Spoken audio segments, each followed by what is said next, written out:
પ્રગટ થયા છે એ બધાને ક્યારેક ને ક્યારેક હારવું પડ્યું છે. શું કરવું પડ્યું છે?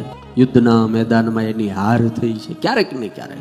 આ જગતમાં એક જ એવો જન્મો કે જેને હાર શું કહેવાય ખબર નથી, અને એનું નામ હનુમાન છે. કોઈ દડો હાર નહીં, वो कभी बंधन उनको कोई बांध नहीं सकता, उनको कोई जीत नहीं सकता. तो તમને બધાને ખબર છે ઇન્દ્રજીતે એને એક વખત બાંધ્યા હતા.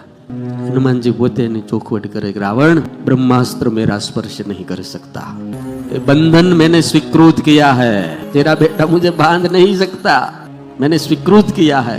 तो रावण ने पूछा कि तूने बंधन क्यों स्वीकृत किया? कि स्वीकृत इसलिए किया कि तेरे साथ मुलाकात करनी थी, तने समजावવું હતું એટલે. અને રાવણના દરબારમાં હનુમાનજી ગયા ને, તમે કથા વાંચજો. હનુમાનજી જ્યારે રાવણના દરબારમાં કચેરીમાં જાય છે ત્યારે 10 દિગ્પાલો, 9 ગ્રહો, સપ્તર્ષિઓ અને મોટા મોટા દેવતાઓ ગુલામ થઈને હાથ જોડીને ઉભા હતા. અરે બીજાની તો ક્યાં વાત કરો છો,